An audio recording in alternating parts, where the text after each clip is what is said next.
sure you're not watching the broadcast in no browser or anything, so it doesn't do an echo.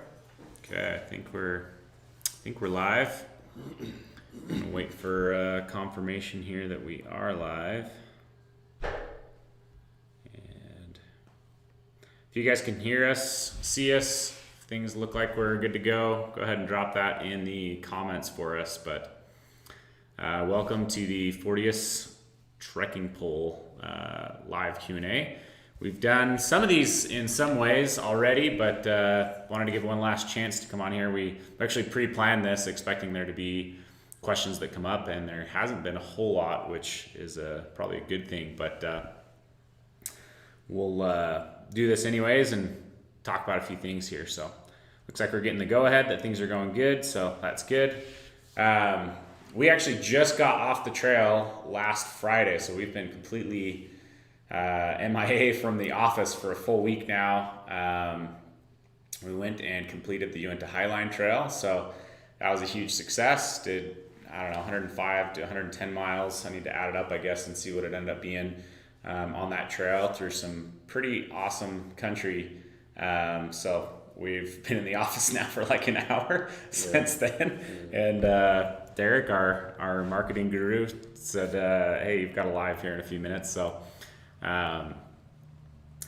happy to be on here. Definitely been enjoying this time of year. We had some pretty awesome weather this time, which was really good. It was really good. But I would say one of the coolest parts of the trip was the amount of you guys that we saw on trail. Now, I doubt any of the people we saw on trail are going to be back and on the live at this point, but we had a ton of people stop us on trail, talk to us, share what products they had of ours in their packs or whatnot. I don't know that I heard anyone had a Fortius just yet on trail, but that would be a pretty quick turnaround if they had. So that was really cool. It was really fun, and it was definitely awesome to get out there and get back on the Uinta Highline Trail. And for those of you that are doing the 100-mile challenge with us, best of luck to you. Hopefully you guys have been able to get out there on trail and have that happen. I know the Facebook group has been pretty busy in there to see people going out and hearing about their journey. So that's been really cool too. But so the purpose of this video is to go through some Q&A, to talk through some points on the Fortius. So if you guys do have questions on the Fortius, please drop them in the comments. There was a few questions on that were dropped in before we got started, so we definitely can start there. But also wanted to give a big shout out to all of you guys that are sharing your backyard pitches on Facebook already. Setting them up in the backyard, getting used to the tents. We had a bunch of them, so maybe I'll call out some of those as we go through this. But let's get started with some of these questions. Appreciate it, John. Yeah, the Highline was great. These guys were flying down the trail, so we really cranked off the miles and got through it. But man, beautiful country. So let's go back up to the top. Got a few questions here. So let's see. We'll start with James Thornton. Saying good morning. Why did you guys go with sil nylon rather than sil poly? It's a good question. I have seen this one come up a handful of times, so let's just get it out of the way. Right on, nail on the head here, Brigham. So the main reason is strength, and that it's a very proven material for us. So nylon, as Brigham would explain this, and maybe I'll just let you explain this, but nylon inherently is known at the fiber level of being a stronger material than polyester, which allows us to, keep this at a 15 denier fabric and still have a lot of confidence in the material in bad weather, inclement weather, high winds, things like that. So that was, I would say, probably the biggest driver of why nylon, right? Yeah, it's really strong, especially when you get down to ultralight, really lightweight fabrics. The thing that, I don't know, I wouldn't say it's not thought about very often, but maybe doesn't get quite the attention is seam strength and stitch hole strength. We were talking about thinner than paper thin fabrics that you're poking holes through. Nylon just gives us the most confidence in the strength of a seam versus other alternatives. So that's a big one. I think people are probably, when they think about sil poly versus sil nylon, they're thinking about the less stretch that you get in a sil poly. That's something that for us, we would still rather use a sil nylon versus sil poly because we have confidence in the seam strength because of the nylon fabric. So. Yeah, I think the big question why there too is probably related to the stretching, like you're mentioning, and like Brigham said, in the field, we want to have the strongest, lightest tent that we can. And while sil nylon does have a bit of a stretch to it, it's really not been a factor for me.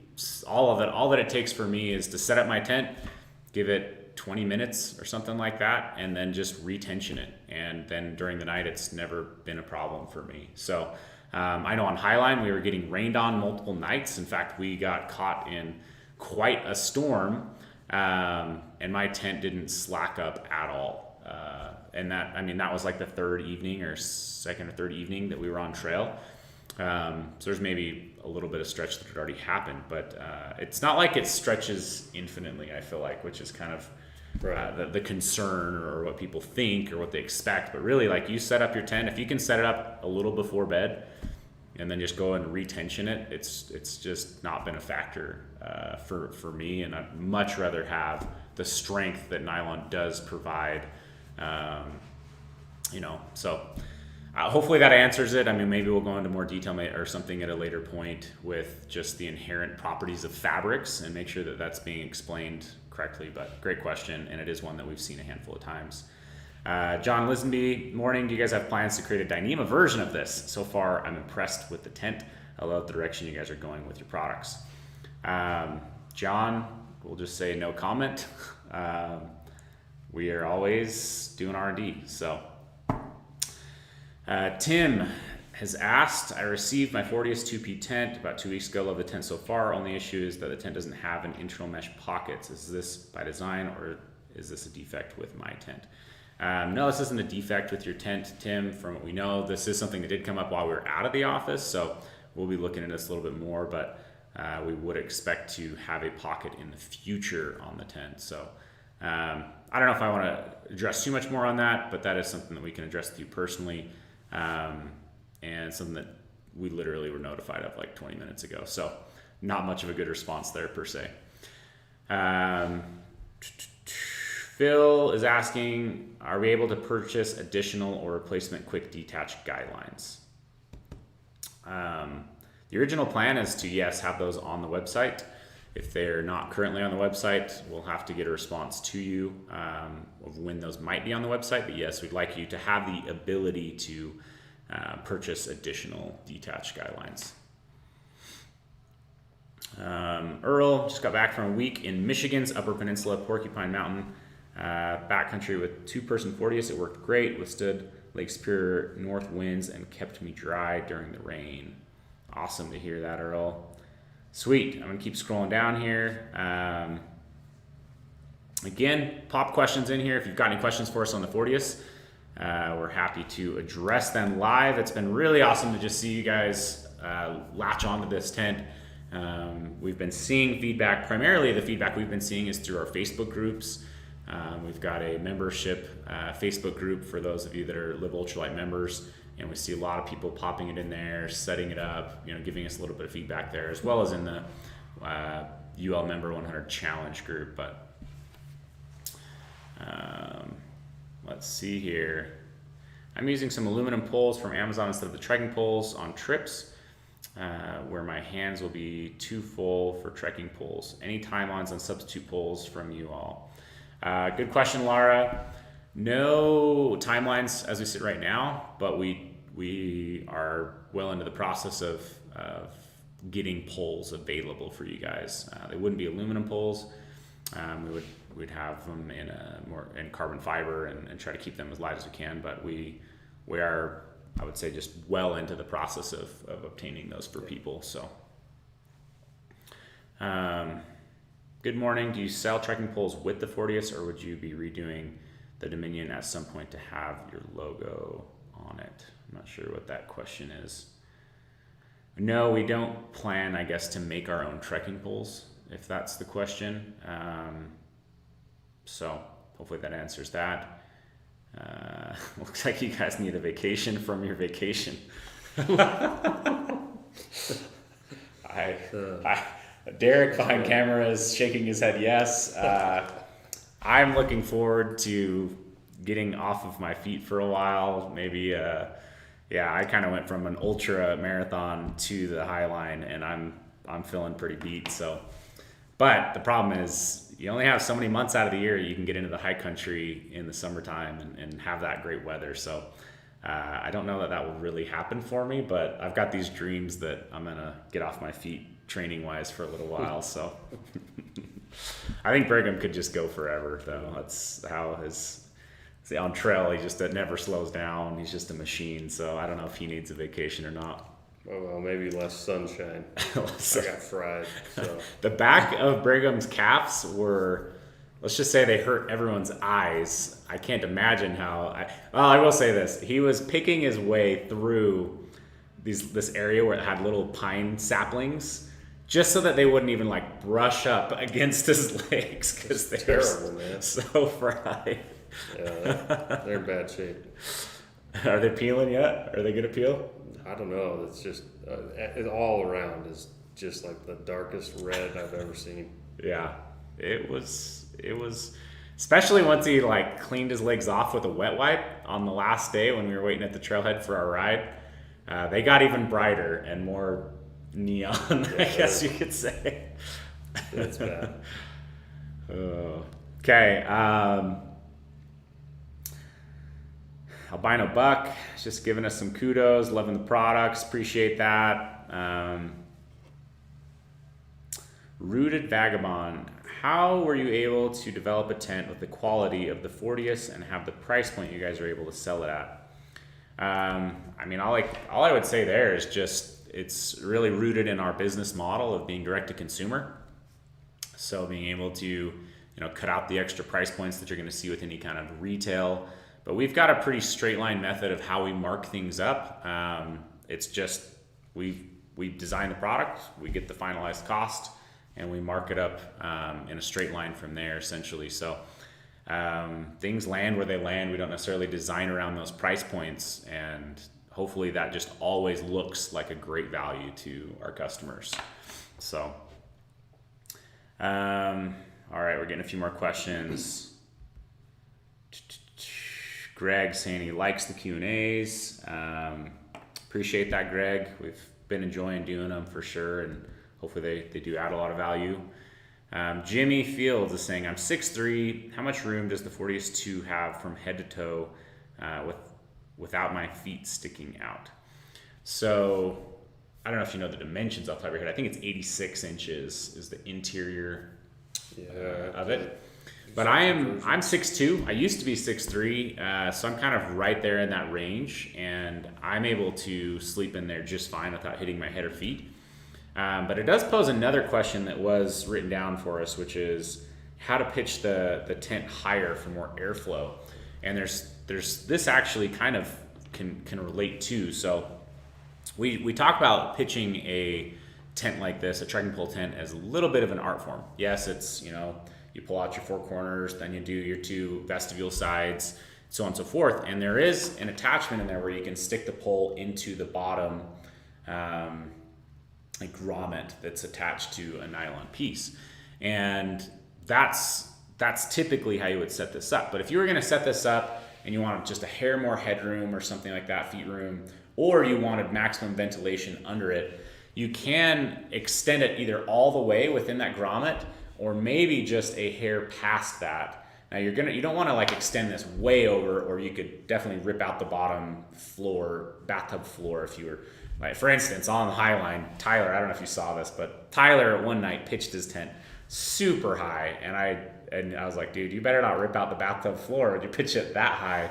And he did. He had to shrink it down just a little bit, but you can go a few inches over the pole recommendation when you're setting this up. And what that's going to do is it's going to create a little bit more of gapping around the outside bottom sides of the tent for more airflow.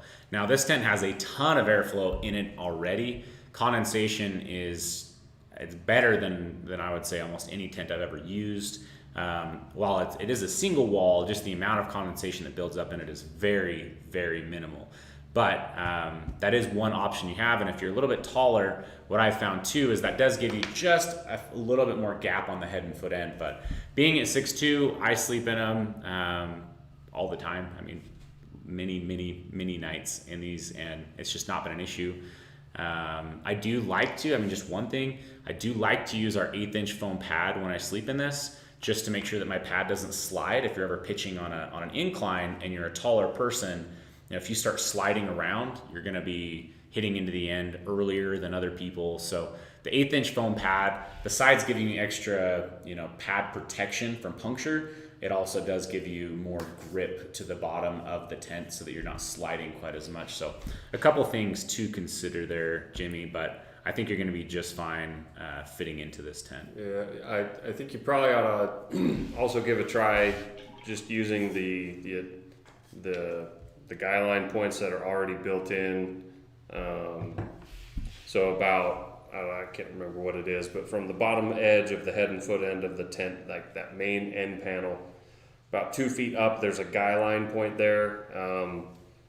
Play around with that. There's different methods of staking that out. Even if you just stake it, extend the line all the way out and stake it to the ground, you can gain some head and foot room there.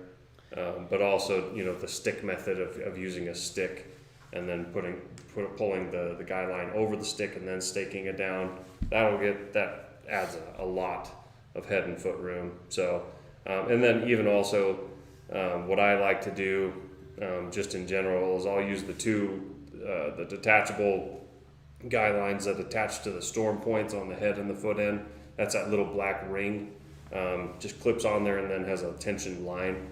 I always like to keep those really tight too, and that I found those are some good kind of methods to just always make sure I've got good head and foot clearance. Yeah, you specifically asked about the Fortius 2. I would say that was a massive benefit as well, that we ended up putting 2 poles on each of those end panels. So as you sleep in there, you've really got that cord right over the top of your feet or head to give you maximum, extra space in there for your head and feet. I've used tents that only have a single one, and it's night and day difference to have both cords on there. And it again helps with more storm worthiness. For those of you who don't know, those cords that are on the head and foot end, halfway up, those are not anchor points, meaning you're not pulling those super, super tight and putting a lot of stress on them. You're pulling those, taut, so that more so when wind is loading against it, that's when it's taking the load, but you're not necessarily riveting those down. So be careful with that. You don't want to over rivet those, but again, having those there makes a world of difference, and especially on the 2-person, having 2 of those really helps distribute the wind load as it comes in, but also just creates a lot of head and foot space. So good question. Let's see here. Michael Evans, I'm finding information that the Fortius is storm rated, but how many seasons is it rated for? Looking for late season, lightweight tent that will fit possibly very cold and snow. It's not rated to take a snow load, so I would just classify it as a 3-season tent. We incidentally have had some very wet, heavy snow fall on the tents for a good 8 hours. And the tents held up fine, but we aren't endorsing this as a snow load rated tent. It's just not built for that. But if you were to, encounter, midsummer overnight snowstorm, there's a very strong chance that it'll be just fine. But no, it's not intended to take into northern hemisphere winter months where you could get 2 feet of snow overnight, and we don't expect it to hold up to heavy snow load. In order to have something like that, I think you're just going to need, fabric wise, it's going to be you're going to want a thicker denier fabric to carry that kind of load. You're also going to want it to be able to pitch, right to the ground like a 4-season tent, things like that. So yeah, this is a 3-season tent. We camp with it year round, but I would never camp with it year round and leave it if I knew a bunch of snow was coming. Typically the tent goes with me everywhere I go, so I can kind of brush the snow off as it's falling, and I'm not getting 6+ inches of snow on the tent before I'm brushing it off myself. But we do camp with it year round. It can take good amounts of wind. We have had summer snowstorms as well, Right.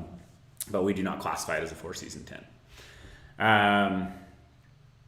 Let's see here. Nathan is asking, I've seen a couple different trekking pole lengths suggested for the 1P between the flyer and the videos. Official numbers. I think he's just asking for the dimensions. So again, I believe the interior dimension is 86 inches. The bathtub. So- The trekking pole lengths would be like Oh, the height. pole Oh, the pole heights. for the one person? Okay. Oh, okay, yeah. 125 centimeters and 102 centimeters. I think one thing to clarify, if you look at the flyer that we send with all trekking pole tents, it actually has trekking pole lengths for both the 1-person and the 2-person tent. So you're gonna have to read that step very carefully to get the right Yeah. number. If you look at one number and assume it's for the 1-person, you might actually be looking at the 2-person length, so. Yeah, I think that is the most important thing to note here is you're going to see 3 lengths on the setup instructions, and that is because in the 2-person you set them to 118 centimeters, and that's that for both poles. Whereas in the single person you actually go above 118 to 125, and then below it to the 102 to 105 range. So yeah, just read the instructions carefully. I should say it very clearly on there, but you might just have to double check because I think in your mind, it's easy to think you see the 125 and you think that that's like it for the 2-person and that the 118 is for the 1-person, but it's vice versa. So,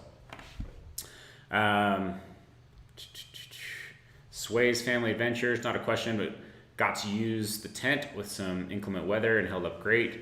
I came from tarp camping and prefer this better. We definitely do too. Let's see, jump down here. Laura Bolt, not about the Fortius, but what is your favorite and or most used piece of gear from OV? My favorite is the Fortius right now, but most used is the pillow and sleeping pad. I don't know if I can answer that. You got a favorite piece of gear, Brigham? I'm gonna go with most used. There's less bias there. But, well, that's tough. Maybe I'm not the right person. I Yeah. use a lot of prototypes. I think we'll let you guys probably top quilt. reply to Laura. Yeah. Probably top quilt. We took 15-degree top quilts to the High Line, and all of us Mistake. Too just warm. were sweating all night long. It was crazy. But yeah, I don't know if I can answer that either. I really don't. I think the reason why, Laura, is at least for me and Brigham, it's going to change constantly as we just are working on product, new developments, etc. So it's like, what's the most exciting? It's like the newest product is the most exciting typically for us. Joseph, thoughts on freestanding versus trekking pole tent? I'm curious about switching, but I've always used freestanding and wanted to know why I should or should not switch. That's a big question, I think, to undertake. I don't know if I'll get too heavy into this, but I would just say, in my opinion, the biggest reason to switch is weight. It's just significantly lighter and less bulky. So that's the number one reason to really consider it. Now, what I've seen though is with the right freestanding tent, it's not like slower to set up. It's not less easy to use, etc. There are some out there that I feel like would be that way, but I think the way that we really focused on designing the Fortius was to make it very easy to use. Now, some people though will try to shortcut things with the freestanding tent, like they're not gonna put stakes down in every corner, and they're not gonna do some of the things that you really should be doing because, for instance, we went to bed with beautiful blue sky weather, and 2 to 3 hours later we had massive, wind currents coming through, just blasting us at 40 miles an hour, and then they'd literally stop for like 2 minutes, and then also you'd be hit again with another 40-mile-an-hour gust. That's the kind of stuff that can happen, and so people that shortcut staking out a freestanding tent, that's a huge mistake in my mind. And so really, it's not like they're slower to pitch. The advantage would be they can be I don't know. It's just tent specific. So I feel like it's really hard to just give broad strokes, right? I think your answer is probably like the easiest, most constant or consistent answer is weight savings. Yeah, I think it's weight savings, and I think if you're really considering it, if you get the right trekking pole tent, it's still gonna give you all the benefits that you're happy with the the freestanding tent. So when I made the switch, I never looked back. I guess you could say. I really have just zero regrets, and I don't. There's very few situations where I could see myself wanting to go kind of back to a freestanding tent. I would never say that I never would, but it was an easier switch than I think people get their heads wrapped around. So obviously, I think the more time you pitch a trekking pole tent, the happier you're going to be. But we've pitched it everywhere from deserts to mountaintops, granite peaks, Pacific Northwest, East Coast. Used it everywhere, had really good success, and so there's not really any areas that I would be concerned taking a freestanding tent. So just some of my thoughts for sure, but tent specific would be probably the best place to look if you've got very specific conditions. You may want to look at that aspect of it. But good question, Joseph.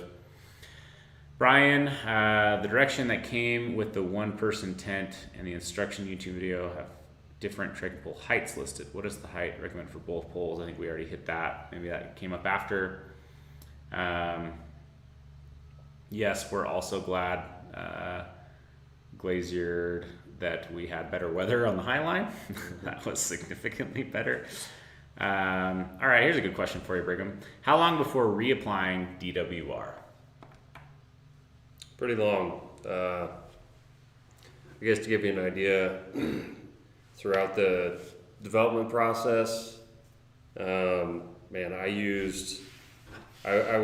use every prototype that we had made just to make sure everything was functioning and as it should. But for the most part, like I used the same prototype tent for 2 years, dozens of nights, and I really kind of abused it in that I didn't maintain it at all. I never rinsed it off, never washed it. So what I'm getting at is there's a lot of dust and dirt that has adhered to that prototype at that point. I never did anything with it, and it was one of the same ones that we took on the High Line and Skyline, and it held up to a ton of rain. So even though that's really not the best case for a DWR, like having a lot of dust and dirt on the surface of the tent, I never had any issues with saturation, or obviously definitely no leakage. So you can go quite a while. Now, I think everybody should try to keep the best condition that they can with their gear. So if you have the time and availability to clean a tent off, let it dry off, and then reapply a DWR every 10 uses, then that's great. You'll just get better better performance out of the tent. But yeah, you can go a long time without worrying about reapplying DWR to the outside. So maybe explain really quick, Brigham, just on this note, with the fabric and the coatings and treatments that we've put on the fabrics, maybe just quickly explain what's on there and quickly how it might work. So how does the siliconization, how is it put on there? How is the PU put on there? And anything else in between? Okay, so it's a sil nylon that has it's basically a silicone saturated nylon fabric that helps with abrasion resistance, UV light. There's a UV treatment on the nylon itself that resists the potential damage that UV can cause to nylon, and that's all on both sides. That's just inherent throughout the entire fabric. And then on the inside of the fabric, it has a PU polyurethane coating on the inside face what that does is it helps, reinforce the waterproofness of the fabric, but it also helps with not letting like sand and dust and other things stick to the inside of a fabric. Silicone has the ability for like statically things to stick to it a little bit more, and so that's why on the inside of the tent we use a polyurethane coating on top of the silicone fabric. So. Yeah. Okay. I would add to that too. Like, what's nice about having both of those is it's the redundancy in those coatings is got really good long-term performance. Yeah. So. Yeah. That kind of going back to some of that testing I did with the prototypes when I was talking about like never cleaning the tent, and that tent it started out a very pretty like green, and it looks like puke or like baby poop green now at this point, because it's got so much like desert dust and mountain dirt and mud just caked onto it. Two great color examples, Brigham. Yeah. Okay, I think we're getting here close to the end, but a couple more. Lara, no plans to develop any pet products at this point in time. We'd have to get Brigham to get a pet, I think, before that could happen. So that would be a hard sell. Jay Vig is asking, I know stakes come with the tent, but I noticed on videos that different stakes are used. What are they and why? So we've at times switched out different stakes for different applications. So in the winter, we've used snow stakes and sand stakes, but we've also used longer stakes. So some of the stakes that we've used are some Easton aluminum ones that are 9 inches long, and that's the biggest, benefit is the longer the stake, just the more bite it can have in any type of terrain. So I believe we've got basically 7-inch stakes that come with the tents, which is longer than you'll find with most freestanding style tents. But you may, obviously stakes can break over time or debilitate, but you may also just go into a scenario where you're thinking, I really need a little bit more bite. Maybe it's going into sandy conditions or something, and you may need to look at switching out stakes for longer stakes or more environmentally specific scenarios. So yeah, we're constantly working on stakes. I mean, just consider it as a part of R&D, I guess, for us to look at stakes, improve stakes. But yeah, for us, we've used different stakes at different times, and the biggest reason why is just, again, to get longer stakes for the most part. But good question. So you may find times where you want to buy a couple longer stakes and just add it into your stake bag. It's not a bad thing to consider doing. Yeah. The other thing I would just add is it's really hard to get stake selection for tents right now is like it's kind of a tough cookie. Like we just don't have as many options as we'd like to. Like the ones we use are, we get them on a very, very small scale. But we're, like Jason said, we're kind of like working on the tent stake situation and doing, working on finding any way we can to get better and better stakes. But yeah. Okay, I think we're gonna wrap up the questions here, but a couple last ones. Any chance on rain pants? There's always a chance of rain. So Dan, when is the Vario going to ship, and why no pre-sale on it? I can't say exactly when it's going to ship, but it will be this fall, and I don't know. We just didn't feel like we needed to do a pre-sale on this particular product. So yeah, not necessarily planning on a pre-sale, but that will mean that there's probably going to be a bit of a launch special on that piece, so you can stay tuned for that. So you will see more of the Vario in the next couple of months, and it will be released in the fall. So definitely excited for that. That's been something that's been quite in demand. So. Yeah. Well, we've had an awesome summer here. We've been, I feel like at times I've been out of the office more than I've been in the office. It's just been crazy, the amount of time we've been able to spend out there, and it's been good. It's been really good. We've got more trips to come. Hope you guys also have more trips to come. We've really loved you guys sharing those with us, whether it's through our Facebook groups or, leaving comments here on YouTube. We love to see your comments on, getting out there, using the gear. Really appreciate it. We love being able to come on here, answer these questions for people as well, and go through that. Actually, I do think I missed one from Glazered55. We'll have to look into that. We were kind of brushed on that in the beginning, but we'll look more into that for you. And like I say, we don't have a good bearing on that right at the moment. But yeah, anyways, just super happy to do these. We've been having a great time. Hopefully you guys are doing it. Obviously we do all of this so that we can just help you guys have more enjoyable time and have more confidence on trail. It was super awesome to be on the High Line. I mean, that in the middle day when we saw the most amount of people, it was crazy. Like 50% of the people stopped us and knew us, had our gear, had watched our videos, something along those lines. And it was really cool to just see that growing. And to for us personally, where we're working in an office, behind a computer a lot, don't get to have those personal interactions with people coming in to buy stuff all the time. That stuff really matters to us. It goes a long ways. We really appreciate it. So if you ever see us out on trail, don't hesitate to stop us and say hi. It did set back our plans that day a little bit. We were hard pressed to make our 22 miles that day, and but no, it was a lot of fun, and it was great to see you guys out there. So tons and tons of fun. But hopefully you guys are getting out there on trail. Hopefully you guys got some amazing trips planned while it's still nice and warm here in the United States, and wherever you might be. Hopefully you're getting out as well. So really appreciate it, and I think with that we will go ahead and close this down.